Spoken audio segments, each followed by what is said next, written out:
سنیں میری معاویہ کے بارے میں. آقا ارشاد فرماتے ہیں اور یہ حدیث حضرت عرباض بن ساریہ رضی اللہ تعالیٰ عنہ سے روایت ہے.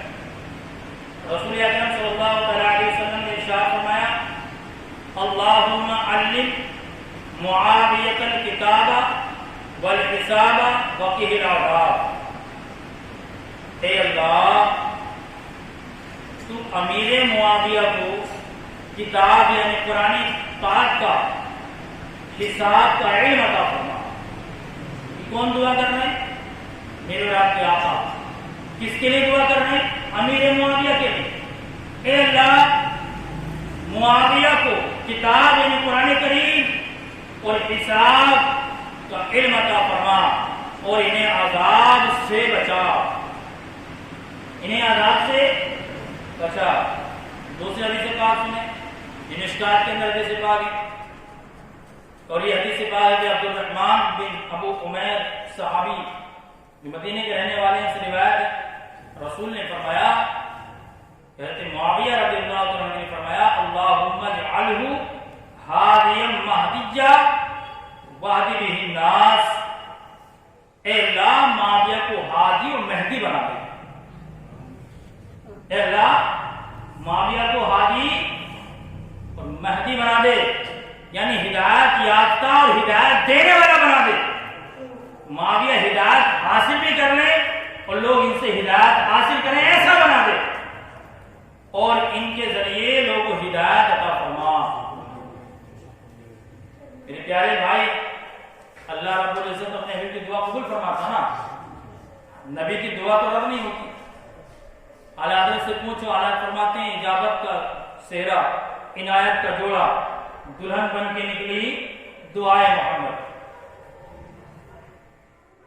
موجب کبیر میں عبد الملک بن عمیر سے روایت ہے حضرت معاویہ رضی اللہ عنہ نے کہا کہ مجھ سے سرکار اقدس صلی اللہ علیہ وسلم نے فرمایا یا معاویہ اذا بلغت فاحسن.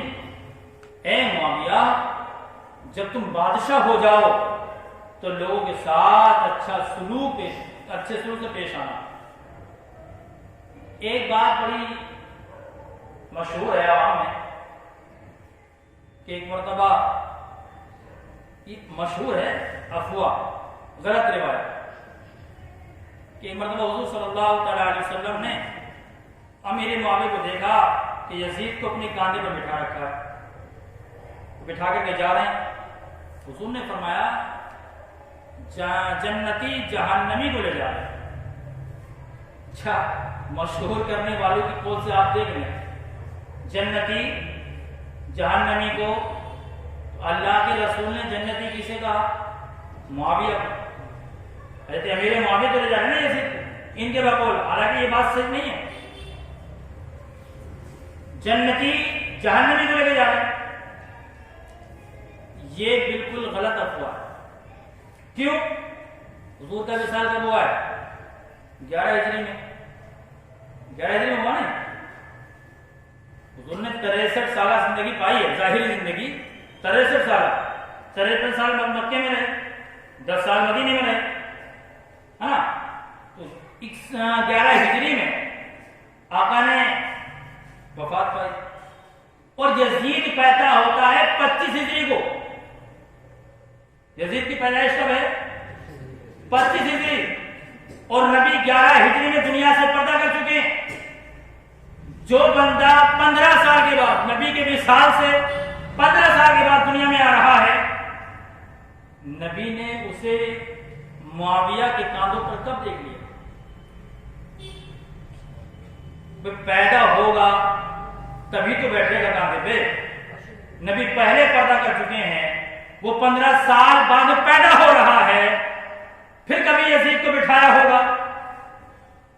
میرے پیارے بھائی اس طرح سے یہ غلط افواہیں, غلط روایتیں, من گھڑت روایتیں پیش کی جاتی ہیں اور ہمارے سنی صحیح العقیدہ بھولے بھالے مسلمان ان روایتوں پہ یقین کر لیتے ہیں.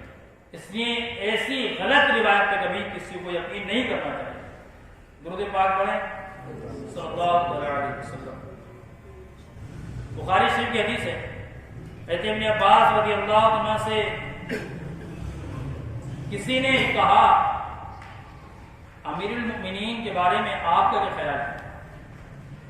یہ امام المفسرین ہیں حضرت ابن عباس، نبی کے چچا زاد بھائی ہیں۔ آپ سے پوچھا کسی نے آپ کا امیر معاویہ کے بارے میں کیا خیال ہے، کیا کہتے ہیں آپ، جبکہ فلاں مسئلے میں انہوں نے یوں کیا ہے، تو آپ نے فرمایا اصابہ انہ فقیہ، انہوں نے ٹھیک کیا ہے، بے شک وہ فقیہ ہیں۔ یہ بخاری کے اندر ہے۔ حضرت ابن عباس فرما رہے ہیں انہوں نے ٹھیک کیا ہے، بے شک وہ فقیہ ہیں، یعنی امیر معاویہ مجتہد ہیں، وہ ثواب پائیں گے اگرچہ خطا کریں۔ اگر ان سے کوئی غلطی ہو بھی گئی یا غلطی کرے بھی، کیونکہ مجتہد اگر کوئی خطا ہوتی ہے تو مجتہد اس پر بھی ثواب پاتا ہے۔ آپ فرماتے ہیں انہوں نے صحیح کیا ہے، وہ فقیہ ہیں، ثواب پائیں گے۔ میرے پیارے بھائیوں، اور یہ حضرت ابن عباس رضی اللہ تعالیٰ عنہ حضرت علی کرم اللہ وجہ الکریم کے بہت قریبی ہیں، بہت قریبی ہیں، اور امیر حضرت علی کرم اللہ وجہ الکریم کے مخالف پر بہت سخت ہیں، بہت سخت ہیں۔ اگر کوئی حضرت علی کی مخالفت کرتا تو یہ اس کی مخالفت کرتے۔ اگر امیر معاویہ نے حضرت علی کی مخالفت کی تھی تو پھر آپ نے ان کو صحیح کیسے کہا؟ میرے پیارے بھائی، ایک اکابر صحابی کے نقش قدم کو چھوڑ کر شیطان کے نقش قدم پر چلنا، یہ دنیا اور آخرت دونوں کی بربادی کا سبب بنے گا۔ ہمیں شیطان کے طریقے پر نہیں چلنا ہے، ہمیں صحابہ کرام کے نقش قدم پر چلنا ہے۔ علامہ قسطلانی رحمۃ اللہ علیہ بخاری شریف کی شرح فرماتے ہیں معاویۃ ذو المناقب جمہ، یعنی امیر معاویہ رضی اللہ تعالیٰ عنہ بڑے مناقب اور بڑی خوبیوں والے ہیں۔ یہ میرے پیارے بھائی اکابر بزرگان دین کے مقبول بیان کر رہا ہوں۔ اچھا، امام حسن کی بارگاہ میں چلتے ہیں، جنہوں نے خلافت دی میرے معاویہ، انہی کی بارگاہ میں چلتے ہیں۔ علی کے بیٹے ہیں، بڑے بیٹے امام حسن۔ میرے پیارے بھائی، 6 مہینے خلافت کرنے کے بعد امام حسن نے خلافت امیر معاویہ کو سونپی، اور پھر خالی سونپی نہیں بلکہ امیر معاویہ کے ہاتھ پر امام حسن نے بیعت بھی کی۔ قسم خدا جلال کی، اگر امیر معاویہ باطل پرست تھے تو امام حسن رضی اللہ تعالیٰ عنہ کسی قیمت پر بھی بیعت نہیں کرتے، خلافت نہیں چھوڑ دیتے، انہیں بیعت نہیں کرتے، کیونکہ مرد حق باطل کی آگے مات کھا سکتا نہیں، سر کٹا سکتا ہے لیکن سر جھکا۔ امیر معاویہ پر اعتراض کرنے والوں کا اعتراض امیر معاویہ پر نہیں رکتا، امام حسن تک پہنچتا ہے، اور پھر امام حسن پہ نہیں رکتا، نبی تک پہنچتا ہے، کیونکہ نبی نے فرمایا یہ میرا بیٹا حسن سردار ہے، مسلمانوں کی 2 جماعتوں میں صلح کرائے گا۔ نبی نے پیشن گوئی فرمائی، امام حسن نے اسی حدیث پر عمل کرتے ہوئے خلافت امیر معاویہ کو سونپی۔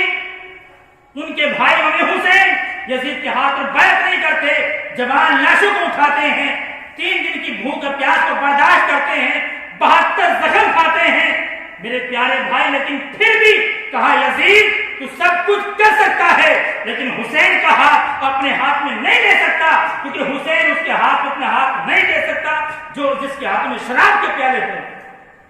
ان کے بھائی نے سب کچھ قربان کر دیا، یزید کی بیعت نہ کی۔ یہ تو بڑے امام حسن ہے، یہ کیسے کر لیتے؟ میرے پیارے بھائیوں، ایک روایت سنیں، اس کے بعد بات ختم کرتا ہوں۔ 2 روایت، اس کے بعد بات۔ ابن عساکر کی روایت ہے، جنگ صفین ہوئی،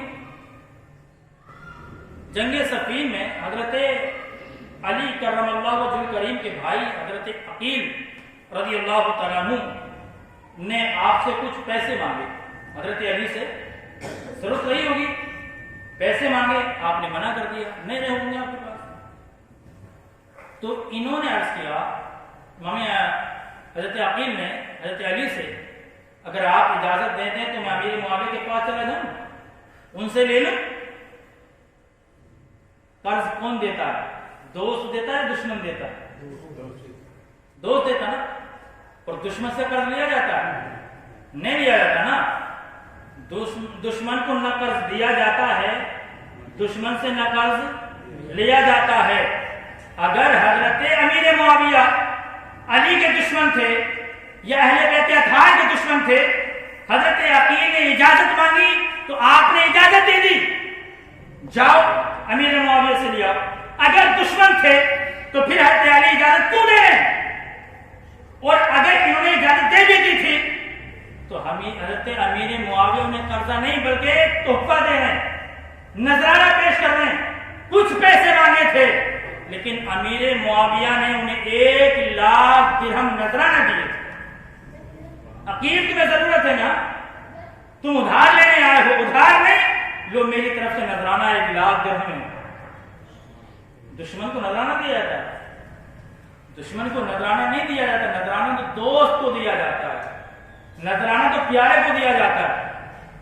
میرے پیارے بھائی, ایک بڑی پیاری روایت ہے, سنو گے ایمان تازہ ہوگا. علامہ محمد بن محمود عالمی اپنی کتاب نفائس الفنون میں فرماتے ہیں, ایک بار حضرت امیر معاویہ رضی اللہ عنہ مجلس سے بیٹھے ہوئے, مجمع لگا ہوا, لوگ بیٹھے, آپ نے فرمایا من انشاء شعرا فی مدح علی کما یلیق بہ اعطیتہ بکل بیت 1000 دینار. یعنی جو شخص حضرت علی کی تعریف میں شعر کہے گا, جو شخص حضرت علی کی شان میں تعریف میں شعر کہے گا, میں امیر معاویہ اس کو ایک شعر کے بدلے 1,00,000 درہم عطا کروں گا. اگر دشمنی تھی تو دشمن کی تعریف پہ 1 درہم انعام کیوں دیا جاتا؟ میرے پیارے بھائیوں, یاد رکھو یہ ساری من گھڑت روایتیں 60 ہجری کی بات کی پیداوار ہے. 60 ہجری سے پہلے ایسی کوئی روایت نہیں تھی کہ صحابہ کرام سے امیر معاویہ اہل بیت اطہار سے دشمنی کرتے تھے یا اہل بیت اطہار امیر معاویہ سے ناراض تھے. یہ ساری کی ساری روایتیں 60 ہجری کی بات کی پیداوار, اس سے پہلے کوئی پیداوار نہیں. لوگوں نے شعر کہے, آپ نے انعام دیے, اور پھر جب انعام دینے کے بعد آپ نے کیا کہا, علی جن افضل من. لوگوں جو تم نے شعر کہے ہیں, لوگوں علی کی شان تم نے بیان کی ہے, علی کی تعریف تم نے بیان کی ہے, علی اس سے بھی افضل ہے, علی اس سے بھی اعلیٰ ہے. یعنی تم علی کی تعریف نہیں کر سکتے, یہ حضرت امیر معاویہ فرمانا. میرے پیارے بھائیوں, اور اگر حضرت امیر معاویہ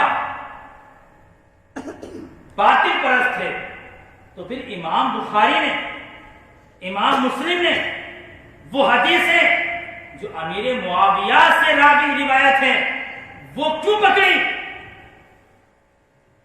امام بخاری, امام مسلم وہ لوگ ہیں اگر کسی راوی میں کچھ شک پاتے تھے تو حدیث نہیں لیا کرتے تھے, چھوڑ دیا کرتے تھے.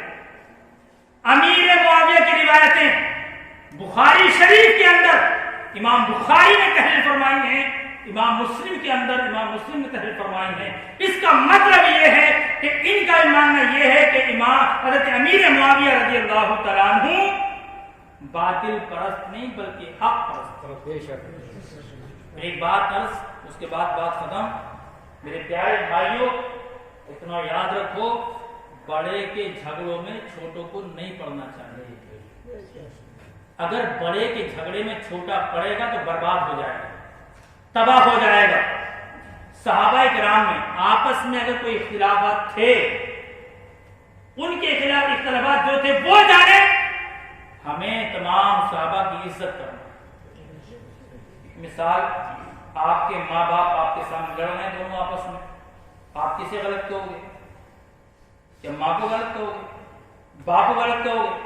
باپ کو غلط کہو گے تو مجرم, ماں کو غلط کہو گے تو مجرم, کیونکہ بڑے آپ پر دونوں کی عزت کرنا ضروری ہے, آپ پر دونوں کا ادب کرنا ضروری ہے.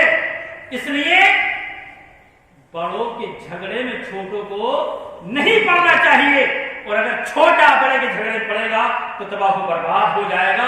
صحابہ میں جو آخری اختلافات تھے وہ کسی دشمنی کی وجہ پر نہیں تھے, حق تلفی کی بنا پر نہیں تھے, اپنی اپنی ان کی سوچیں تھی, وہ سوچیں جو تھی وہ جانے. ہمیں دونوں کا ادب کرنا ہے, ہمیں اہل بیت اطہار کا بھی ادب کرنا ہے, اور ہمیں صحابہ کرام کا بھی ادب کرنا ہے. اللہ کریم ہمیں اہل بیت اطہار سے محبت کرنے والا اور صحابہ کرام کی عزت کرنے والا بنائے.